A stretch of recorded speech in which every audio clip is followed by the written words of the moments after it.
اللہ تبارک و تعالیٰ نے قرآن مجید میں ارشاد فرمایا کہ اے محبوب علیہ السلام آپ ان لوگوں سے فرما دیں کہ اگر اللہ سے محبت کرنا چاہتے ہو تو میری پیروی کرو، میری غلامی کرو۔ قل ان کنتم تحبون اللہ فاتبعونی، آپ فرما دیں کہ اگر اللہ سے محبت کرنا چاہتے ہو تو میری پیروی کرو، یحببکم اللہ، اللہ تمہیں اپنا محبوب بنا لے گا۔ حضور نبی پاک صلی اللہ علیہ وسلم کی غلامی، حضور کی پیروی، نبی پاک کی محبت، سرور کائنات علیہ السلام کے دروازے کی گداگری، حضور کے درویزہ گر بن جانے سے، ثنا خاں بن جانے سے، نعت خاں بن جانے سے، نبی پاک صلی اللہ علیہ وسلم کے دین کے چوکیدار بن جانے سے، حضور کے دین کے طالب علم بن جانے سے، نبی پاک علیہ السلام کی اتباع کا سفر کرنے سے، حضور کی حدیث کا ذوق پیدا کرنے سے، بس کسی بھی طریقے سے نبی پاک سے بندہ جڑ کے حضور کی پیروی میں آ جائے، رب کا محبوب بن جاتا ہے۔ ایک بات اچھی طرح اپنے ذہن میں بٹھا لیں کہ اسلام بالکل فطرتی مذہب ہے، جبراً ہم سے کام نہیں کراتا۔ دل اللہ تعالیٰ کے دست قدرت میں ہے، رب چاہتا تو ہر کافر کا دل اسلام کی طرف موڑ دیتا، پابند کر دیا جاتا کہ اگر تم دین قبول کرو گے، دین پر عمل کرو گے تو فلاں فلاں چیز ملے گی، ورنہ نہیں ملے گی۔ آ جاتے لوگ پھر بھی، لیکن دین کی سب سے مضبوط گرہ محبت ہے۔ رب کہتا ہے تم اس طرح کرو، آؤ نا تو اللہ سے بھی پیار کرو، اور رب فرماتا ہے پھر میرے محبوب سے بھی پیار کرو، مجھ سے اور میرے نبی سے محبت کرتے ہوئے آؤ، پیار ہو تمہیں، تم عقیدت کے ساتھ آؤ، تمہارے دل مائل ہوں، تمہاری طبیعت مائل ہو، تمہارا ذوق ہو، طبیعت ہو۔ دیکھیں اور بات کو سمجھیں، ایمان کی تکمیل کے لیے نبی پاک علیہ السلام نے جو زاویہ دیا وہ دیا کہ تم ہر چیز سے بڑھ کے مجھ سے پیار کرو گے تو ایمان مکمل ہوگا۔ کاش کبھی ہم اس حدیث کی گہرائی میں اتر کر، بڑی معروف ہے، سب کو آتی ہے، لیکن کبھی اتر کر دیکھیں کہ تکمیل ایمان حضور کی محبت کیوں قرار پایا۔ اگر آپ بغیر محبت کے حضور کی طرف بڑھ رہے ہیں اور بغیر محبت کے دین کی طرف بڑھ رہے ہیں تو ہو سکتا ہے کہیں آپ محسوس کریں کہ میں مجبور کر دیا گیا ہوں، کہیں آپ محسوس کریں کہ مجھے اپنے آپ پر جبر کرنا پڑ رہا ہے، لیکن جب محبت ہو جاتی ہے تو محبت محبوب کی طرف کھینچتی ہے۔ محبت زبان پر محبوب کا نام جاری کرا دیتی ہے، محبت محبوب کے تذکرے پر بندے کو لگا دیتی ہے، ذوق بن جاتا ہے، شوق بن جاتا ہے، توانائی پیدا ہو جاتی ہے جذبات میں۔ پھر الفاظ کا ہجوم پاس نہ بھی ہو تو جذبات ہی الفاظ بن جاتے ہیں، پھر ترنم نہ بھی پوری ہو تو انسان کا ذوق ہی اس کے لفظ بن کے حضور کی نعت بن جاتے ہیں۔ شرط یہ ہے کہ محبت ہو۔ پھر ایک اور زاویے سے حضور نے اس بات کو سمجھایا، بخاری مسلم میں موجود ہے، فرمایا اگر تم چاہتے ہو نا کہ تمہیں ایمان کا ذائقہ ملے، ایک روٹی پیٹ بھرنے کے لیے ہوتی ہے، ایک روٹی مزیدار ہوتی ہے۔ پیٹ بھرنے والی روٹی بھی بندہ مجبور ہو تو کھا کے گزارا کر ہی لیتا ہے، لیکن ایک روٹی اس طرح کی آتی ہے کہ سالن سامنے آتے ہی آنکھوں میں خوشی آ جاتی ہے، میری مرضی کا آ گیا بھائی، یہ تو میری پسندیدہ ہے۔ پھر بندہ کھاتا ہے تو کھاتے اس کا چہرہ بتاتا ہے۔ ایک ہے کھانا، ایک ہے ذوق سے مزے کا کھانا، ایک ہے مومن ہونا، اور ایک ہے کہ مزہ آ جانا کہ اللہ کا شکر ہے میں مومن ہوں، یعنی مومن ہونے کا مزہ آ جانا، ذائقہ نصیب ہو جانا، لطف نصیب ہونا کہ میں مومن ہوں۔ حضور نے فرمایا تو تین چیزیں پیدا کر، تجھے اللہ ایمان کا ذائقہ عطا کر دے گا۔ ذائقہ ایمان یعنی مومن ہونے کا بھی مزہ، مسلمان ہونے کا بھی مزہ، ذائقہ ملے گا۔ وہ کیا؟ بخاری مسلم میں حدیث ہے، فرماتے ہیں تین چیزیں پیدا کر، ایک تو ہر چیز سے بڑھ کر رب رسول سے پیار کر، سامنے رکھنا، اپنے سامنے رکھ، سامنے رکھ، اولاد کو بھی، مال کو بھی، اپنے اقتدار کو بھی، کرسی کو بھی، شہرت کو بھی، یہ بتا کہ یہ چیزیں پیاری ہیں، یا دو قدم آگے بڑھ کے تجھے اللہ رسول پیارے ہیں۔ ہم تو تجربہ نہیں کرتے، لیکن حضرت عمر گھر سے تجربہ کر کے آئے تھے۔ انہوں نے آگے کہا یا رسول اللہ صلی اللہ علیہ وسلم مجھے ہر چیز سے بڑھ کر آپ پیارے ہیں، پر مجھے جان زیادہ پیاری ہے آپ سے، کیونکہ وہ سچ بولتے تھے نا، سچے لوگ تھے، دیانتدار، صاف کا۔ یا رسول اللہ صلی اللہ علیہ وسلم میں سوالی بن کے آیا ہوں، حضور یہ مجھے جان آپ سے زیادہ پیاری ہے۔ تو حضور نے سینے پہ ہاتھ مارا، فرمایا ابھی ایمان مکمل نہیں ہوا۔ فوراً حضرت عمر بولے کہ یا رسول اللہ حکم کریں، بات بدل گئی ہے، اب آپ مجھے میری جان سے بھی زیادہ پیارے ہو گئے۔ فرمایا اب ایمان مکمل ہو گیا۔ ایک تو حضور نے فرمایا کہ ہر چیز سے بڑھ کر رب رسول سے پیار کرو، اور دوسرا نبی پاک نے فرمایا جس سے بھی پیار کرو اللہ رسول کے لیے ہی کرو، انہی محبتوں کا مرکز رب رسول ہوں۔ یہ سیاسی وابستگیاں، منہ رکھنے کے لیے تعلقات، ضرورت پڑی تو بندہ کام آ جائے گا، چونکہ میری مجبوری ہے، چونکہ مجھے ضرورت ہے، یہ بیچ میں سے نکال دو، خالص اللہ کے لیے کسی سے پیار کرو، مزہ آئے گا ایماندار ہونے کا۔ اور تیسرا حضور نے فرمایا کفر میں جانا تمہیں اتنا ناپسند ہو جتنا آگ میں جانا ناپسند ہے، پھر تمہیں ایماندار ہونے کا مزہ آئے گا، سرور آئے گا، اور جب ایماندار ہونے کا سرور آئے گا پھر انشاءاللہ نماز پڑھنے کا بھی آئے گا، پھر قرآن پڑھنے کا بھی آئے گا، پھر سنت پر عمل کا بھی آئے گا، خدمت دین کا بھی آئے گا۔ آپ جب یہ چیزیں پیدا کر لیتے ہیں، حضور کی محبت اپنی طبیعت میں ڈھال لیتے ہیں، پھر کوئی چیز خشک نہیں رہ جاتی۔ ہمارا یہ مسئلہ بن گیا کہ ہم ہر چیز اجتماعی کے قائل ہوتے جا رہے ہیں، ادھر ساری دنیا جائے گی میں بھی ادھر جاؤں گا، تو یہ کوئی کمال تو نہیں نا۔ مرحوم اعظم نے تو کہا تھا اعظم ہمارے ہاتھ سے پیمانہ گر گیا، ہر بل ہوس کے ہاتھ میں پیمانہ دیکھ کر، کہتے سارے ادھر چل پڑے تھے تو اب میں نے یہ رستہ چھوڑ دیا ہے. اب میں کسی وہ شاید فراز نے کہا تھا کہ شدت تشنگی میں بھی غیرت میں کشی رہی. بڑی پیاس تھی پر پھر بھی ہم نے غیرت سے پیا جو بھی پیا. شدت تشنگی میں بھی غیرت میں کشی رہی. اس نے جو پھیر لی نظر تو ہم نے بھی جام رکھ دیا. تو ساری دنیا جا رہی ہے تو پھر ہم نے جانا ہے, یہ تو بات ہی ٹھیک نہیں بھائی. اب سارے چونکہ کہہ رہے ہیں یکم ربیع الاول سے 12 ربیع الاول تو اظہار محبت کرنا ہے تو ٹھیک ہے میں بھی کر دیتا ہوں. یہ محبت جو ہے نا, محبت موسموں کی پابند ہے. یعنی یکم محرم سے 10 محرم تک محبت اہل بیت آپ کریں تو محبت اہل بیت تو ایمان ہے. آپ فقط یکم سے 12 ربیع الاول تک ذکر کریں تو یہ تو ایمان ہے. محبت یہ تو ہر وقت ہونی چاہیے تھی. اجتماعی محبت کا ماحول جو ہم بناتے جا رہے ہیں نا کہ اب ساری دنیا یہ بات کر رہی ہے تو لہذا میں بھی کروں تو یہ ٹھیک نہیں. کیوں؟ اس لیے کہ سارا مکہ جب مخالفت کرتا تھا اور معاذ اللہ ثم معاذ اللہ طرح طرح کی باتیں کرتا تھا, اس وقت عشق کے سب سے بڑے پیغامبر بن کے حضرت صدیق اکبر کھڑے ہو گئے تھے. انہوں نے بتایا تھا کہ محبت معنیوں الفاظ میں آیا نہیں کرتی, اور یہ وہ شے ہے جو لفظوں میں سمایا نہیں کرتی. ہم کیا اس کو اس طرح پابند کریں گے کہ پہلے سارے پیار کریں تو پھر ہم نے کرنا؟ نہیں, کوئی کرتا تو نہ کرے نا. ہمیں تو پیار ہو گیا ہے مدینے والے سے, ہو گیا ہے تو بس ہو گیا ہے. ان لوگوں نے ہمیں بتایا ہے کہ یہ اس طرح کا ماحول نہ بناؤ کہ اب ساری دنیا چل رہی ہے تو میں نے بھی چلنا ہے. حضور کی محبت ایمان ہے. محبت جو ہوتی ہے نا وہ تو ڈھال دیتی ہے بندے کو, کچھ چیزوں پر مجبور کر دیتی ہے. حضرت عتبہ رضی اللہ تعالیٰ عنہ فرماتے ہیں, ایک سادے سے, خوبصورت سے, میٹھے سے, تھوڑے جملے بولنے والے صحابی. کچھ لوگ اپنی سادگی میں مست رہتے ہیں, وہ بالکل ایسے نہ یکدم حضور کے سامنے کھڑے ہوئے آ کے تو عرض کرتے ہیں یا رسول اللہ صلی اللہ علیہ وسلم طبیعت مبارک ٹھیک ہے, چہرے پہ کمزوری ہے. تو محبوب نے فرمایا میں نے کچھ دنوں سے کھانا نہیں کھایا. فقر اختیاری ہے میرے نبی پاک کا, یہ 2 جہاں کے شاہ ہیں, بس پاس کچھ رکھتے نہیں, اختیاری فقر ہے, بس کھجور پانی پہ گزارا ہے, کئی دنوں سے کھایا نہیں. صحابی نہ دوڑے گئے گھر میں, ٹٹولا سارے گھر کو, کوئی چیز نہیں ملی کھانے کی. دوست احباب سے پوچھا, کوئی چیز میسر نہ آئی.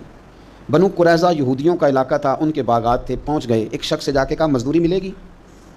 لگا جدوں میدان ازلدات لوکی چورا وانگ سدھائے, کسی نے لٹ لی علم دی دولت تے اس ہاسے چولی پائے. آ سجنا ویخ جہالت ساڈی, اسی عشق خرید لیا ہے.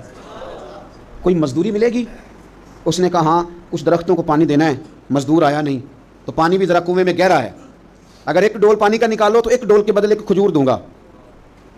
صحابی نے جھولی اپنی پھیلائی کھجوریں ڈالنے کے لیے. 1 ڈول پانی کا نکال کے وہاں رکھتے, 1 کھجور جھولی میں ڈالتے, 1 ڈول نکال کے رکھتے, 1 کھجور جھولی میں ڈالتے. جب جھولی پوری بھر گئی کھجوروں سے تو خوشی خوشی ہنستے مسکراتے. تحفے میں جذبہ ہونا چاہیے, تحفے کی قیمت اس کا جذبہ ہوتا ہے. آپ مہنگا تحفہ لے کے آئیں اور ہیں آپ سیاستدان, نکلوانا آپ نے کوئی کام ہے تو وہ تو سیاسی رشوت ہے, وہ تحفہ تھوڑی ہے. تحفے کا بھی کبھی وزن ہوتا ہے, تحفے کی بھی کبھی قیمت ہوتی ہے, تحفے کے بھی جو خلوص ہوتا ہے. جھولی بھری ہوئی کھجوروں کی لا کے مصطفیٰ کریم کی بارگاہ میں پیش کی, ہاتھوں پہ چھالے, وجود پر بظاہر مٹی لگی ہوئی, لا کے وہ سارا کچھ حضور کی بارگاہ میں پیش کیا. کریم محبوب نے کھجور اٹھا کے کھائی, اور کھاتی آنکھوں میں آنسو آئے. فرمایا تجھے کس نے مجبور کیا تھا یہ کام کرنے کو؟ کس نے مجبور کیا؟